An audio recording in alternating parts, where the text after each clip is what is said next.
It's another edition of Time About the Movies, and today we're taking a look at the films of August 1st, 2003. Only two movies to look at today. One was a big hit, the other is a big flop. But there's interesting stories behind that particular flop. But before we get to that, let's take a look at the biggest new release of the weekend, and that is, of course, the third installment of the American Pie series, and that is, of course, American Wedding.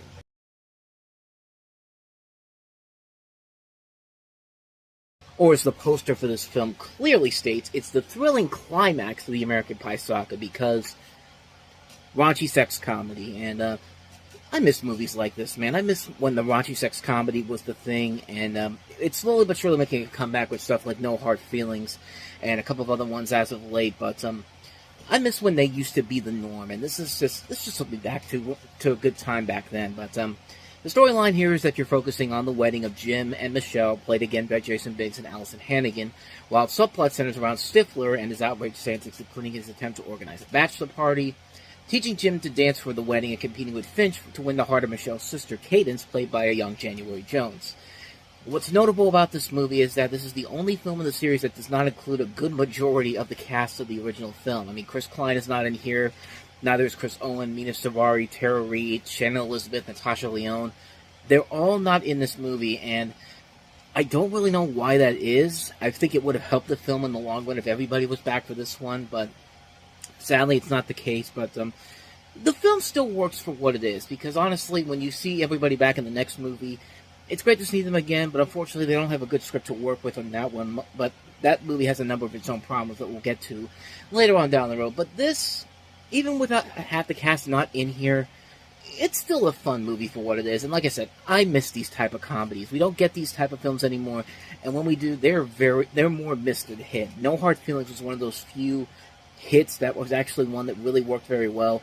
Then you get something like Strays, or something like what was another one that came out not too long ago that I really did not like?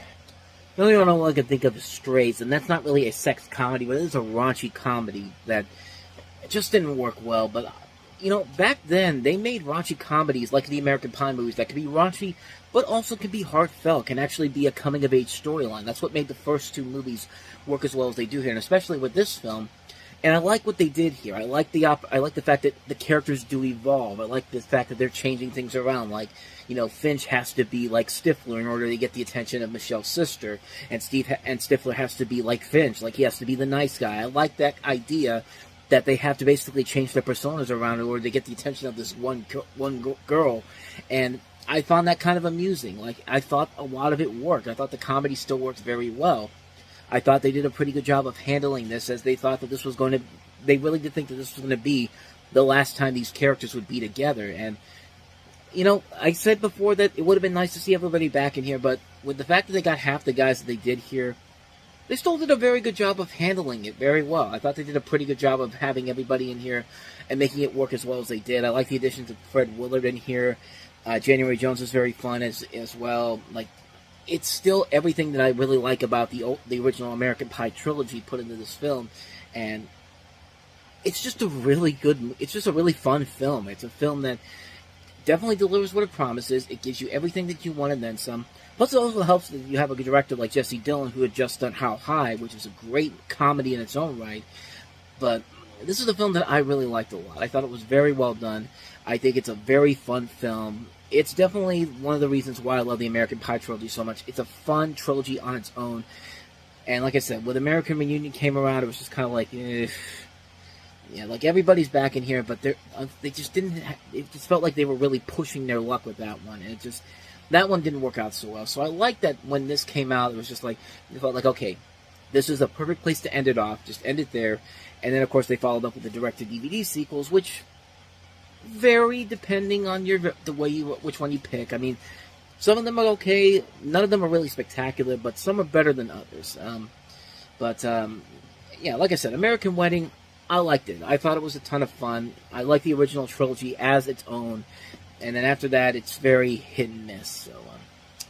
So with that said, let's get to the comedy that came out that was not the big hit. In fact, was very much the thing that almost killed Ben Affleck's career. I mean, his career took a huge nosedive in the next 2 to 3 years after this came out. And that is, of course, Geely.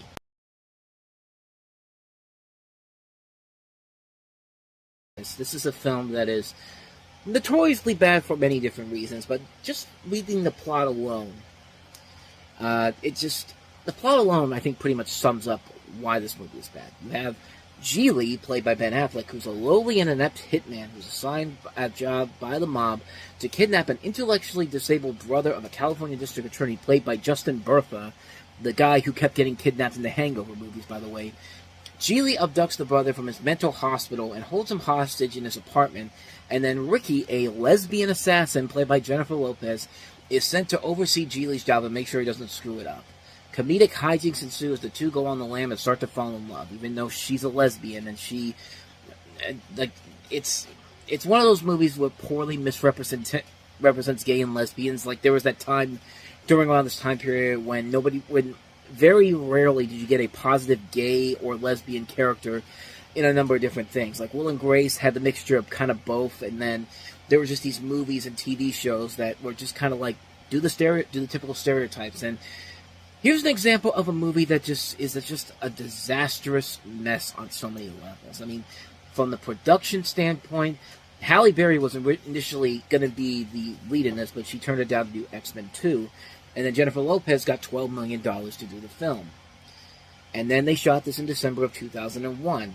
And then the original ending was supposed to be that Geely was supposed to get killed, but negative responses from a test screening basically forced the film to be reshot and re-edited. And you know how that goes, because, I mean, and then, of course, you have the fact that Ben Affleck and Jennifer Lopez were a couple at this time. Remember, this was the time when they said that they wanted to do the remake of Casablanca, and then they said, you're out of your... And then the people behind Casablanca said, you're out of your fucking mind if we're going to let you do that, especially after this. And then, just the whole idea of this movie is so stupid. It's a stupid film that just... Like, you have Ben Affleck and Jennifer Lopez, who were a couple at the time. And yet, their chemistry in this movie is abysmal. I could not believe how bad their chemistry is in this movie. When they're together, they are together in real life at this point. Like, how do you not have a relationship in real life that works on the big screen as well? It baffles me. And what's even more baffling about this, guess how much the budget for this movie was? I just looked at this. $75.6 million. Where did that money go? I mean, who else is in this movie besides Al Pacino and Christopher Walken? You got two Oscar winners there. In fact, Al Pacino you barely even see in the film, so why the hell is he even in this? Christopher Walken does what Christopher Walken does, but other than that, though, where did $75 million go? Like, where did all that money go? I mean, okay, let's take into account Jennifer Lopez's $12 million. That's still $63 million. Where did $63 million go? Just like... And the sad part is, it's the last thing Martin Brest ever directed, too. Remember, this is the guy that did Beverly Hills Cop. This is the guy that directed Midnight Run. This is the guy that directed Son of a Woman. And his career just ended after this. Like, that's how bad this movie was. This is like Ben Affleck's Ishtar. It was a thing that killed his career for a number of years. Like, we're going to get to some movies that were not big hits from him, movies that had big budgets behind them, films that just made you go like, what the hell were you thinking when you decided to do this? Wait until we get to Surviving Christmas. That's a hell of a doozy right there. But there is a positive to this whole thing, because let's be honest, if Ben Affleck didn't make this movie, he would have probably never become the director that he became. I mean, starting his career renaissance 3 years after this. I mean, you know, it started off with Hollywoodland, which was a movie that we'll get to these movies eventually. But Hollywoodland, I thought, was a good start in the right direction. Then he directs Gone Baby Gone. He shows what he can do as a director there. Then he does The Town, a great film, and then he does Argo, which gets him a Best Picture win at the Oscars. And you know, his career slowly but surely is back on the rise again after that. But there really was a point when this film came out that everyone thought that his career was over. I mean, he already had an Oscar for writing Good Will Hunting, so I don't think anybody would have been really that surprised if his career did come to an end after that. But like I said, if it wasn't for this, he wouldn't have become the director that we know him to be, a great director overall. I mean, look at what he just did with Air last year. I mean, This is a guy that still has a lot of talent to him. And, you know, Jennifer Lopez is not a bad actress. I mean, these are two people that are more than capable of starring in good movies and showing that they have the ability to act. But in this case, no, this is just a sloppy mess of a film that was just bad from the get-go, and it was just doomed on arrival. Keep in mind, really, we should have known right off the bat that this thing was bad, because it started in late 2001 and didn't get released until August of 2003. For a film like this, that's not a blockbuster caliber movie, take the budget out of it. Like, if it was, you wouldn't be waiting that long to put this movie out in theaters like this.